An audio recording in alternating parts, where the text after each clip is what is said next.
ಮಳೆಗಾಲದಲ್ಲಿ ಚಳಿಗಾಲದಲ್ಲಿ ಈ ರಸಂನ ಮಾಡ್ಕೊಳ್ಳಿ. ಅನ್ನಕ್ಕೆ ಹಾಕೊಂಡು ತಿನ್ನೋದಕ್ಕಿಂತ ಲೋಟಕ್ಕೆ ಹಾಕೊಂಡು ಕುಡ್ದೇ ಖಾಲಿ ಮಾಡ್ತೀರಾ, ಅಷ್ಟು ರುಚಿಯಾಗಿರುತ್ತೆ. ನಮಸ್ಕಾರ ಎಲ್ಲರಿಗೂ, ರಾಜ್ಶ್ರೀ ಕುಕಿಂಗ್ ಚಾನಲ್ಗೆ ಸ್ವಾಗತ. ನಾನು ಮಮತಾ ಬಸವರಾಜ್. ಈ ದಿನ ನಾನು ಒಂದು 5 ನಿಮಿಷದಲ್ಲಿ ಮಾಡ್ಕೊಳ್ಳುವಂತಹ ರಸಂ ರೆಸಿಪಿನ ಮಾಡಿ ತೋರಿಸ್ತಾ ಇದ್ದೀನಿ. ಅದಕ್ಕಿಂತ ಮೊದಲು ಯಾರೆಲ್ಲ ನಮ್ಮ ಚಾನಲ್ನ ಸಬ್ಸ್ಕ್ರೈಬ್ ಮಾಡ್ಕೊಳ್ಳದೆ ವಿಡಿಯೋನ ನೋಡ್ತಾ ಇದ್ದೀರಾ, ಪ್ಲೀಸ್ ಸಬ್ಸ್ಕ್ರೈಬ್ ಮಾಡ್ಕೊಳ್ಳಿ, ಸಪೋರ್ಟ್ ಮಾಡಿ. ವಿಡಿಯೋ ಇಷ್ಟ ಆದರೆ ಲೈಕ್ ಮಾಡಿ, ಶೇರ್ ಮಾಡಿ. ಮೊದಲಿಗೆ ನಾನಿಲ್ಲಿ ಒಂದು ಕುಕ್ಕರ್ಗೆ 3 ಲೋಟದಷ್ಟು ನೀರನ್ನು ಹಾಕ್ಕೊಳ್ತಾ ಇದ್ದೀನಿ. ತುಂಬಾ ಕ್ವಿಕ್ಕಾಗಿ ಮಾಡ್ಕೊಳ್ಳೋದಾದರೆ ಕುಕ್ಕರಲ್ಲಿ ಮಾಡ್ಕೊಳ್ಳಿ, ಇಲ್ಲ ಟೈಮ್ ಇದ್ದರೆ ಪಾತ್ರೆಯಲ್ಲೂ ಕೂಡ ಮಾಡ್ಕೊಳ್ಬೋದು. ಇವಾಗ ಖಾರಕ್ಕೆ 3 ಹಸಿಮೆಣಸಿಕಾಯಿ, 1 ಗೆಡ್ಡೆ ಬೆಳ್ಳುಳ್ಳಿ, ಸ್ವಲ್ಪ ಕೊತ್ತಂಬರಿ, ಹಾಗೆ 1 ಕಡ್ಡಿ ಕರಿಬೇವು, 2 ಟೊಮೊಟೊ, 1 ಟೀ ಸ್ಪೂನ್ ಮೆಣಸು, 1 ಟೀ ಸ್ಪೂನ್ ಜೀರಿಗೆನ ಕುಟ್ಟಿ ಪುಡಿ ಮಾಡಿ ಹಾಕ್ಕೊಂಡಿದ್ದೀನಿ. ರುಚಿಗೆ ಉಪ್ಪು, ಸ್ವಲ್ಪ ಅರಿಶಿಣ, 1 ನಿಂಬೆಹಣ್ಣು ಗಾತ್ರದ ಹುಣಸೆಹಣ್ಣನ್ನು 1 ಕಪ್ ನೀರಲ್ಲಿ ನೆನೆಸಿ ಅದರ ರಸನ ನಾನಿಲ್ಲಿ ಹಾಕ್ಕೊಳ್ತಾ ಇದ್ದೀನಿ.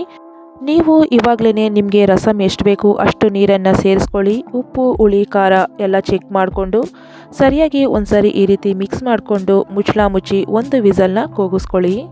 ನೀವೇನಾದರೂ ಪಾತ್ರೆಯಲ್ಲಿ ಮಾಡ್ಕೊಳ್ಳೋದಾದರೆ ಒಂದು 5 ರಿಂದ 6 ನಿಮಿಷ ಕುಕ್ ಮಾಡಿಕೊಂಡ್ರೆ ಸಾಕು, ಟೊಮೊಟೊ ಎಲ್ಲ ಸಾಫ್ಟ್ ಆಗೋವರೆಗೂ. ಇವಾಗ ನೋಡಿ 1 ವಿಸಲ್ ಕೂಗಿದ್ದಾಗಿದೆ. ಇದನ್ನು ನಾನು ಸೈಡ್ಗೆ ಎತ್ತಿಟ್ಕೊಳ್ತಾ ಇದ್ದೀನಿ. ಇವಾಗ ಒಂದು ಪಾತ್ರೆನ ಇಟ್ಕೊಂಡು ಇದಕ್ಕೆ 2 ಟೇಬಲ್ ಸ್ಪೂನಷ್ಟು ಎಣ್ಣೆನ ಹಾಕ್ಕೊಳ್ತಾ ಇದ್ದೀನಿ. ಎಣ್ಣೆ ಚೆನ್ನಾಗಿ ಬಿಸಿ ಆದಮೇಲೆ ಅರ್ಧ ಟೀ ಸ್ಪೂನ್ ಸಾಸಿವೆ, ಅರ್ಧ ಟೀ ಸ್ಪೂನ್ ಜೀರಿಗೆನ ಹಾಕ್ಕೊಂಡು ಚಿಟಪಟ ಅಂತ ಸಿಡಿದ್ಮೇಲೆ 1-2 ಒಣಗಿದ ಮೆಣಸಿಕಾಯಿ, ಹಾಗೆ 1 ಗೆಡ್ಡೆ ಬೆಳ್ಳುಳ್ಳಿನ ಜಜ್ಜಿ ಹಾಕ್ಕೊಂಡಿದ್ದೀನಿ. ಹಾಗೆ 1 ಕಡ್ಡಿ ಕರಿಬೇವನ್ನು ಹಾಕ್ಕೊಂಡು ಸ್ವಲ್ಪ ಹಿಂಗನ್ನು ಸೇರಿಸಿ ಲೋ ಫ್ಲೇಮ್ನಲ್ಲಿ ನಾನು ಇದನ್ನು ಫ್ರೈ ಮಾಡ್ಕೊಳ್ತೀನಿ. ತುಂಬಾ ಕಡಿಮೆ ಸಮಯದಲ್ಲಿ ತುಂಬಾ ಕ್ವಿಕ್ಕಾಗಿ ನೀವು ಈ ರಸಂ ರೆಸಿಪಿನ ಮಾಡ್ಕೊಳ್ಬೋದು. ಅದರಲ್ಲೂ ನೆಗಡಿ, ಶೀತ, ಕೆಮ್ಮು ಆದಾಗ ಈ ರೀತಿ ರಸಂನ ಮಾಡಿಕೊಂಡು ಬಿಸಿ ಬಿಸಿ ಅನ್ನದ ಜೊತೆ ತಿಂತಾ ಇದ್ರಂತೂ ತುಂಬಾ ಸೂಪರಾಗಿರುತ್ತೆ. ಇವಾಗ ನಾನು ಇದಕ್ಕೆ ಟೊಮೊಟೊ ಎಲ್ಲ ಬೇಯಿಸ್ಕೊಂಡಿದ್ನಲ್ಲ ಅದನ್ನೆಲ್ಲ ಸಪ್ರೇಟ್ ಎತ್ತಿಟ್ಕೊಂಡು ಅದರ ರಸನ ನಾನಿಲ್ಲಿ ಸೇರಿಸ್ಕೊಳ್ತಾ ಇದ್ದೀನಿ. ಟೊಮೊಟೊ, ಹಸಿಮೆಣಸಿಕಾಯಿ, ಬೆಳ್ಳುಳ್ಳಿ ಇದನ್ನೆಲ್ಲ ನಾನು ಚೆನ್ನಾಗಿ ಸ್ಮ್ಯಾಶ್ ಮಾಡಿ ಇದಕ್ಕೆ ಸೇರಿಸ್ಕೊಂಡು ಮಿಕ್ಸ್ ಮಾಡ್ಕೊಳ್ತಾ ಇದ್ದೀನಿ. ನೀವು ಈ ಟೈಮ್ನಲ್ಲಿ ಒಂದ್ಸರಿ ಚೆಕ್ ಮಾಡ್ಕೊಳ್ಬೋದು ಉಪ್ಪು, ಹುಳಿ, ಖಾರ ಎಲ್ಲ ಸರಿ ಇದೆಯಾ ಅಂತ. ನಿಮಗೇನಾದರೂ ಕಡಿಮೆ ಅನಿಸಿದ್ರೆ ಈ ಸಮಯದಲ್ಲಿ ಸೇರಿಸ್ಕೊಳ್ಬೋದು. ಇವಾಗ ನೋಡಿ ಇದನ್ನು ಜಾಸ್ತಿ ಸಮಯ ಕುದಿಸ್ಕೊಳ್ಬಾರ್ದು, 1 ಕುದಿ ಬರಬೇಕು ಅಷ್ಟೇ. ಇವಾಗ ನಾನು ಫ್ಲೇಮ್ನ ಆಫ್ ಮಾಡ್ಕೊಳ್ತಾ ಇದ್ದೀನಿ. ಕೊನೆಯಲ್ಲಿ ಕಟ್ ಮಾಡಿರುವಂತಹ ಕೊತ್ತಂಬರಿ ಸೊಪ್ಪನ್ನು ಹಾಕ್ಕೊಳ್ಳಿ. ನೋಡಿದ್ರಲ್ಲ ಒಂದು 5 ನಿಮಿಷದಲ್ಲಿ ರಸಂನ ಮಾಡ್ಕೊಳ್ಳೋದು ಹೇಗೆ ಅಂತ. ಈ ರೀತಿ ರಸಂನ ಮಳೆಗಾಲದಲ್ಲಿ ಚಳಿಗಾಲದಲ್ಲಿ ಮಾಡಿಕೊಂಡು ಬಿಸಿ ಬಿಸಿ ಅನ್ನಕ್ಕೆ ಹಾಕ್ಕೊಂಡು ಉಪ್ಪಿನಕಾಯಿ, ಹಪ್ಪಳ, ಸಂಡಿಗೆ ಜೊತೆ ಸರ್ವ್ ಮಾಡಿಕೊಂಡು ತಿಂತಾ ಇದ್ರಂತೂ ತುಂಬಾ ಸೂಪರಾಗಿರುತ್ತೆ.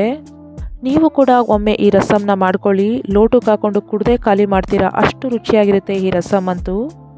ಇವತ್ತಿನ ಈ ರಸಂ ರೆಸಿಪಿ ನಿಮಗೆ ಇಷ್ಟ ಆಗಿದ್ರೆ ಒಮ್ಮೆ ಟ್ರೈ ಮಾಡಿ ಹೇಗಿತ್ತು ಅಂತ ನನಗೆ ಕಮೆಂಟ್ಸ್ ಬಾಕ್ಸ್ನಲ್ಲಿ ತಿಳಿಸಿ.